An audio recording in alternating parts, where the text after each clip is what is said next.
Hello everyone. आज हम पढ़ने जा रहे हैं class 8 chapter 2 micro organism friend and foe का next topic cleaning the environment. इस टॉपिक में हम डिस्कस करेंगे कि इन्वायरमेंट कैसे क्लीन होता है, किसके द्वारा क्लीन होता है। Boojho and Paheli had observe the school gardener making manure. Boojho और पहेली दो बच्चे होते हैं, वो ऑब्जर्व करते हैं कि जो उनके स्कूल के जो गार्डनर होते हैं वो क्या बना रहे होते हैं, एक मैन्यूर बना रहे होते हैं, वो खाद बना रहे होते हैं। Along with their friends, they collected wastage of plant, vegetables and fruits from the nearby houses and gardens। वो क्या कर रहे हैं अपने दोस्तों के साथ, जो स्कूल के गार्डनर होते हैं वो अपने दोस्तों के साथ क्या कर रहे हैं, प्लांट के wastage, animal wastage, fruit wastage, इन सबको आसपास के घरों और गार्डन से कलेक्ट कर रहे हैं। They put them in a pit meant for waste disposal. After some time it decomposed and got converted to manure. वो क्या उन्होंने क्या किया कि जितना भी वेस्टेज था प्लांट, वेजिटेबल, फ्रूट्स का, उनको एक गड्ढा खोदा और उसमें डाल दिया।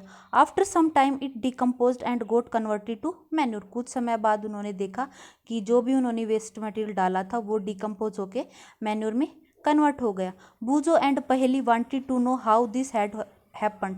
बूजो और पहेली जो दो बच्चे होते हैं वो मतलब ये जानना चाहते हैं कि मतलब कि ये जो वेस्ट मटेरियल था वो कैसे मैन्योर में कन्वर्ट हो गया। एक्टिविटी दे रखी है 2.5 take 2 pots and fill each pot half with soil.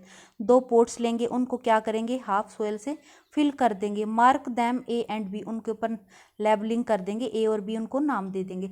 Put plant waste in pot A and things like polythene bag, empty glass bottles and broken plastic toys in pot B. और pot A में क्या करेंगे, plant के waste material वो डाल देंगे, और pot B में प्लास्टिक के कुछ खिलौने, टूटे हुए खाली बोतलें, पॉलीथीन बैग वगैरह ये डाल देंगे। Put the pots asides observe then after 3-4 week. क्या करेंगे, उनको साइड में रख देंगे जो पोट है, और 3-4 वीक के बाद उनको ऑब्जर्व करेंगे। क्या किया हमने, फर्स्टली 2 पोट्स लिए, पोट 1 इसको ए नाम दे देंगे, इसको हम बी नाम दे देंगे। इनको हम हाफ क्या करेंगे सोयल से फिल कर लेंगे। उसके बाद इनमें है ना, पोट ए में क्या डालेंगे, प्लांट का, और पोट बी में प्लास्टिक डाल देंगे, प्लास्टिक के जो भी मेटल है वो डाल देंगे, और उनको हम क्या करेंगे 3-4 वीक के लिए ऐसे ही रख देंगे। कुछ समय बाद उनको हम ऑब्जर्व करेंगे। Do you find any difference in the content of the 2 pots. क्या जो हमने 2 पोट्स लिए थे उनके अंदर जो हमने मेटल डाला उसमें कुछ डिफरेंस मिला। If so what is the difference, अगर मिला तो वो कैसा डिफरेंस था। You will find that plant waste in pot A has been decompose. जो पोट ए था, pot A has been decompose. जो पोट ए में हमने जो प्लांट के वेस्टेज डाले थे, प्लांट के वेस्ट मटेरियल, वो क्या हो गए, डिकम्पोज हो गए। हाउ डिड दिस हैपन, ये कैसे हुआ। The plant waste has been converted into manure by the action of microbes. जो प्लांट का वेस्ट मटेरियल था वो किस में कन्वर्ट हो गया, मैन्यूर में। किसकी हेल्प से, bye the action of microbes. उन्होंने क्या किया कि जो प्लांट का वेस्ट मटेरियल था उसको माइक्रो ऑर्गेनिजम्स ने किस में कन्वर्ट कर दिया, मैन्यूर में कन्वर्ट कर दिया। The nutrients released in the process can be used by the plant again. जो भी न्यूट्रिएंट्स रिलीज हुए इस प्रोसेस में उनको दोबारा से कौन एब्जॉर्ब करेगा, प्लांट करेगा। Did you notice that in pot B the polythene bag, empty glasses, bottle and broken toys part did not undergoes any such change. फिर क्या किया, जो पोट भी था हमने उसको नोटिस किया कि जो हमने उसमें पॉलीथीन बैग डाले थे और खाली ग्लास की बोतल वगैरह, टूटे हुए खिलौने ये डाले थे, तो उनमें कोई भी चेंज नहीं आया। The microbes could not act on them and convert them into manures. Micro organisms जो थे उन्होंने उन पर कोई भी काम नहीं किया, कोई भी एक्शन नहीं किया, यानी कि उनको मैन्यूर में कन्वर्ट नहीं किया। यानी कि जो माइक्रो ऑर्गेनिजम्स थे उनसे क्या हुआ कि जो प्लास्टिक के जो मेटेरियल वगैरह थे वो उनको मैन्यूर में कन्वर्ट नहीं कर पाए। You often see large amount of dead organic matter in the form of decaying plants and sometimes dead animal on the ground. हमने देखा होगा कई बार कि बहुत सारे प्लांट व या एनिमल्स ज़मीन में क्या होते हैं, ऐसे मरे वरे होते हैं। You find that they disappear after some time. और फिर क्या करते हैं कि कुछ समय बाद वो डिसअपियर हो जाते हैं। कुछ समय पहले हमें दिखाई देते हैं कि यहाँ पे कोई कुत्ता मरा है, बिल्ली मरा है, ऐसे कुछ दिखाई देता है, लेकिन थोड़े दिन बाद, 1 वीक के बाद क्या होता है कि वो डिसअपियर हो जाती है, उस जगह से दिखाई नहीं देते, कि जैसे कोई कुत्ता भी मरा था, कोई भी बिल्ली मरी हुई थी। This is because the micro organism decompose dead organic waste of plant and animal converting then into simple substance. ये कैसे हुआ कि जो माइक्रो ऑर्गेनिजम्स थे उन्होंने क्या किया, जो प्लांट का वेस्ट और एनिमल वेस्टेज था उनको सिंपल सब्सटेंस में कन्वर्ट कर दिए। These substances are again used by other plants and animals, और इन सबस्टांस को दोबारा से कौन एब्जॉर्ब करता है, प्लांट और एनिमल दोबारा से एब्जॉर्ब करते हैं। Thus micro organism can be use to degrade the harmful and smelly substance and thereby clean up the environment. क्या करते हैं माइक्रो ऑर्गेनिज्म, जितने भी हार्मफुल स्मेली सबस्टांस होते हैं उनको डिग्रेड कर देता है, डिकम्पोज कर देता है, और हमारा इन्वायरमेंट क्लीन रहता है। नेक्स्ट टॉपिक है हार्मफुल माइक्रो ऑर्गेनिजम्स। इस टॉपिक में हम पढ़ेंगे कि हार्मफुल माइक्रो ऑर्गेनिजम्स क्या होते हैं, उनसे क्या डिसएडवांटेज होते हैं, क्या इफेक्ट पड़ता है ह्यूमन लाइफ पे, ये सब हम डिस्कस करेंगे। Micro organisms are harmful in many ways. Micro organisms होते हैं वो कई तरह से हार्मफुल होते हैं। Some of then the micro organism cause disease in human beings, plant and animal. कुछ माइक्रो ऑर्गेनिज्म जो होते हैं उनसे क्या होते हैं, ह्यूमन को डिजीज होती है, प्लांट्स और एनिमल में भी डिजीज होती है। सब माइक्रो ऑर्गेनिजम्स हार्मफुल नहीं होते। हमने पहले पार्ट्स में कुछ और वीडियो में भी पढ़ा था कि जो माइक्रो ऑर्गेनिजम्स होते हैं वो कुछ बेनिफिशियल भी होते हैं, कुछ से हम दवाइयाँ बनाते हैं, क्या करते हैं, बैक्टीरिया जैसे लैक्टोबैसिलस बैक्टीरिया वो क्या करता है, मिल्क को कर्ड में कन्वर्ट करता है, तो कुछ अच्छे भी होते हैं। ये नहीं कि सारे माइक्रो ऑर्गेनिजम्स हार्मफुल होते हैं। Such disease causing micro organisms are called pathogens. जो माइक्रो ऑर्गेनिज्म जिससे हमें डिजीज होती है उनको हम बोलते हैं पैथोजेंस। तो पैथोजन क्या होता है कि डिजीज काजिंग माइक्रो ऑर्गेनिजम्स को हम पैथोजन बोलते हैं। वो माइक्रो ऑर्गेनिज्म जिससे ह्यूमन को, प्लांट को, एनिमल को डिजीज होती है उसको हम बोलते हैं pathogen. Some micro organism spoil food, clothes and leather. Let us study more about their harmful activity. कुछ माइक्रो ऑर्गेनिजम्स क्या करते हैं कि खाने को ख़राब कर देते हैं, कपड़ों को ख़राब करते हैं, लेदर के कपड़े वगैरह होते हैं उनको भी ख़राब कर देते हैं। Disease causing micro organisms in humans. कौन कौन से माइक्रो ऑर्गेनिजम्स हैं जिससे ह्यूमन में डिजीज होती है। Pathogens enter our body through the air we breathe, the water we drink और फूड वी ईट। क्या बोल रखा है कि पैथोजन, अभी बताया था मैंने, पैथोजन क्या होता है, डिजीज काजिंग माइक्रो ऑर्गेनिजम्स, यानी कि वो माइक्रो ऑर्गेनिज्म जिससे हमारी बॉडी में डिजीज होती है। तो जब वो माइक्रो ऑर्गेनिजम्स हमारी बॉडी में एंटर करता है, किसके थ्रू एंटर करेगा, एयर, हम सांस लेते तब सांस के थ्रू जाएगा, पानी वाटर के थ्रू जब हम पिएंगे, और फूड जब हम उसको खाएंगे तो इसके थ्रू हमारी बॉडी में एंटर करता है।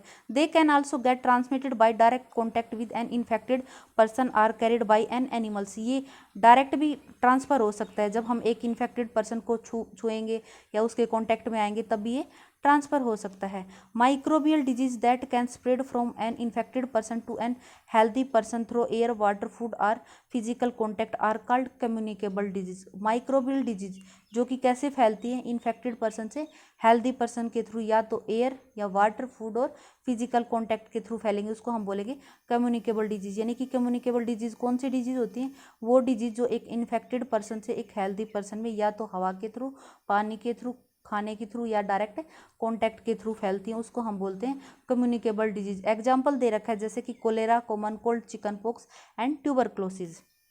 नेक्स्ट है when a person suffering from a common cold, when a person suffering from common cold sneezes, the fine droplets of moisture carrying thousands of virus are spread in the air।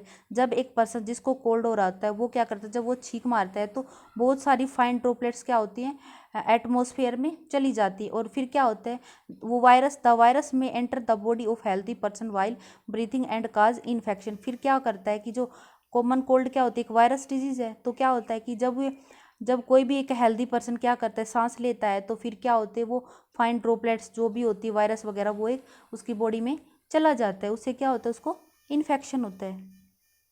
Next है there are some insects and animal which act as carrier of disease causing microbes. कुछ insects और animal होते हैं जिससे जो क्या करते हैं डिजीज को फैलाते हैं, कैरियर यानी कि बीमारी फैलाने वाले इंसेक्ट्स और एनिमल। जैसे कि house fly is one such carrier, जो घर में जो मक्खी होती है वो भी एक कैरियर की तरह। कैसे, the flies sit on the garbage and animal excreta, pathogen stick to their bodies when these flies sit on uncovered food they may transfer the pathogen. क्या होता है कि जो मक्खी होती है वो कूड़े कचरे पे बैठती है एनिमल एक्सक्रीटा पे, तो क्या होता है पैथोजन उसकी बॉडी में चिपक जाते हैं, और जब वो मक्खी क्या करती है अनकवर्ड फूड बिना ढके हुए खाने पे बैठती है, तो वहाँ पे वो अपने जो पैथोजन गार्बेज वगैरह से उसकी बॉडी में चिपके थे वो उधर ट्रांसफ़र कर देती है, ट्रांसफ़र हो जाते हैं। However eats the contaminated food is likely to get sick. तभी तो क्या होता है कि जब भी हम कंटामिनेटेड फूड खाते हैं तो क्या होता है हम बीमार हो जाते हैं। So it is advisable to always keep food covered, तो हमें इसलिए सलाह दी जाती है कि जो खाना है उसको हमेशा ढक कर रखना चाहिए। जैसे हम मार्केट में जाते हैं तो कोई भी फ्रूट्स जो कटा हुआ हो तो उसको नहीं लेना चाहिए, उसके ऊपर मक्खी मच्छर ऐसे ही बैठते रहते हैं। Another example of a carrier is the female anopheles mosquito which carries the parasite of malaria. Another example है कि एक फीमेल एनाफ्लिस मस्कीटो, एक फीमेल एनाफ्लिस मस्कीटो होता है जिससे क्या होता है, जो मलेरिया का पैरासाइट है, यानी कि उससे हमें क्या होती है, मलेरिया होता है। कौन सी मक्खी से होता है, सॉरी मच्छर से होता है, फीमेल एनाफ्लिस मस्कीटो से होता है। नेक्स्ट है female Aedes mosquito act as carrier of dengue virus. अब वो डेंगू वायरस जिसको हम बोल देते हैं डेंगू फीवर हो गया, तो वो किससे फैलता है, वो होता है एडिज मच्छर से फैलता है। इसको आप नोट कर सकते हो, एडिज मच्छर से कौन सा होता है, डेंगू किससे होता है, एडिज मच्छर से। How can we control the spread of malaria और डेंगू, हम कैसे मलेरिया और जो डेंगू जो फीवर चल रहा है उसको कंट्रोल कर सकते हैं। All mosquito breed in water, जितने भी मच्छर होते हैं वो पानी में पनपते हैं। Hence one should not let water collect anywhere in cooler, tyre, floor, pot etcetera, हमें कहीं भी पानी को इकट्ठा नहीं होने देना है। कूलर हो, टायर हो या कोई भी फ्लावर पोट हो, इन सब में हमें पानी को इकट्ठा नहीं रहने देना है। By keeping the surrounding clean and dry we can prevent mosquito from breeding, अगर हम इन्वायरमेंट को साफ रखेंगे, सूखा रखेंगे तो मच्छर अपने आप ही नहीं पनपेंगे। Try to make a list of measures which help to avoid the spread of malaria. Next है some of the common disease affecting humans, their mode of transmission and few general method of prevention are show in figure table 2.1। कुछ दे रखे हैं disease कैसे कैसे फैलती, जैसे दे रखा tuberculosis कैसे होता है, किस माइक्रो ऑर्गेनिज्म से होता है, बैक्टीरिया से, और कैसे फैलता है, मोड ऑफ ट्रांसमिशन क्या है, एयर। ऐसे ये बहुत सारे दे रखे। पोलियो क्या होता है, एक वायरस डिजीज होती है जो कि एयर और वाटर के थ्रू फैलती है। कोलेरा एक बैक्टीरियल है, टाइफाइड भी एक बैक्टीरिया डिजीज है, आप इनको याद कर सकते हो। नेक्स्ट टॉपिक है disease causing micro organisms in animals, ये हम नेक्स्ट वीडियो में कवर करेंगे। अगर आपको ये वीडियो अच्छी लगे तो लाइक करें, शेयर करें एंड सब्सक्राइब करना ना भूलें।